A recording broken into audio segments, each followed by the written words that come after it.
All right, now, so we're 2 weeks in already. A lot more hanging out in this episode. More meetings at Winterfell. A few more reunions. Tormund and the guys finally get back to Winterfell. And it starts out right off the bat. We got our first meeting in the episode in the council room at Winterfell. Jaime's there. Bran lets Jaime know that he knows without letting everybody else know. Jaime and Bran then talk privately afterwards. Daenerys is putting his feet to the fire a little bit. Brienne and Tyrion steps up and vouches for Jaime, though. A little tension there between Daenerys and Sansa. But they appear to squash that beef a little later on, again, left hanging a little bit. Every time, the Targaryens and the Starks, they try to maybe come to a resolution on something, they're interrupted. Happened again later in the episode, but we'll get to that. Bran and Jaime then go out and they talk in private. Jaime wants to know, why didn't you just tell him right there? Bran lets him know, look, man, we need you to fight in the war. Even though you got one hand, you still might be some use to us. Jaime asks, what about afterwards? And Bran says, who knows if there is an afterwards. I don't know if implying that he's going to die there. We got no Bronn this week. None of the King's Landing crew this week, actually. We didn't get much Jaime at all last week. We got a bunch of Jaime to start this episode. But then they hand the baton off. We get Jorah. He's talking to Daenerys, trying to talk some sense into her, not quite giving up on Tyrion just yet. Then Sansa also must give her a nod to talk to Sansa, because then Daenerys and Sansa talk. They seem to come to a little bit of an agreement, but then they butt heads when it comes to the north, and then of course they're interrupted.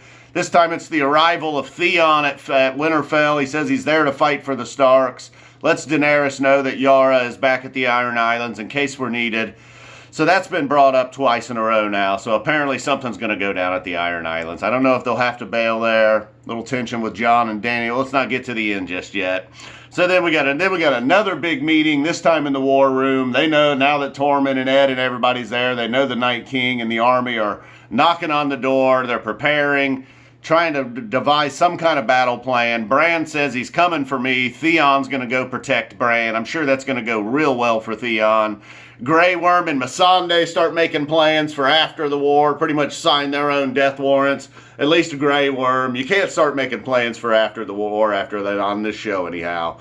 So Grey Worm's more or less a goner. We'll see about Missandei. Oh, the return of Ghost. Cameo by Ghost, Jon, Ed, Sam talking up on the top of Winterfell, looking over the wall. Ghost sneaking in the background for all the Ghost nut huggers out there wondering where he's been. He's just chilling, man. Ghost isn't going to be in every episode, but got a feeling Arya's wolf's going to be back at some point too. No dragons this episode. So then we get yet another meeting. All the outsiders of Winterfell hanging by the fire. Davos, Tormund, Lannister bros, Brienne and Tyrion. A few cups of wine. Pod was there. Pod sings us all a song. Brienne and Tyrion is knighted by Sir Jaime Lannister. Tormund and Jaime, a little bit of heat between those two, or at least coming from Tormund.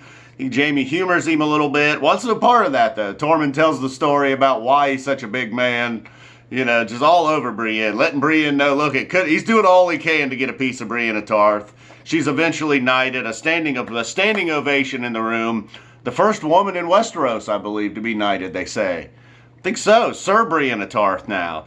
So then Arya goes up and talks to the Hound. They seem to be cool.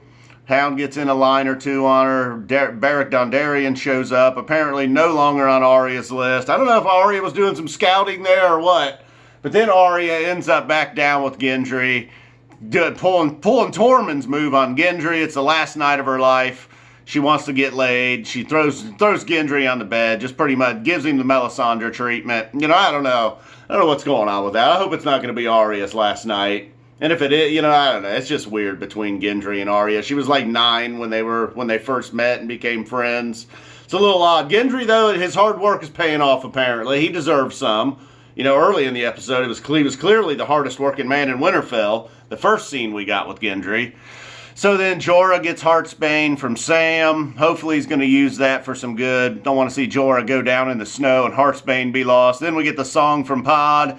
Then at the very end, Jon tells Daenerys, and of course there's a little bit of heat there. Daenerys is automatically suspicious. Jon seems to buy it. And then, of course, they're interrupted. This time it's the Night King knocking at the door. A little more serious than Theon Greyjoy showing up. All right, guys, that's 2 episode downs. Apparently there's a big battle next week. All hell's going to break loose. Boom, we're out of here. Oh, and Arya got her weapon. How can I forget Arya's weapon 2 weeks in a row? Boom. Arya and Gendry. It's a little weird. It's a little weird, wouldn't you say? I did like the crew hanging by the fire, though. The outsiders. All right, official. Boom.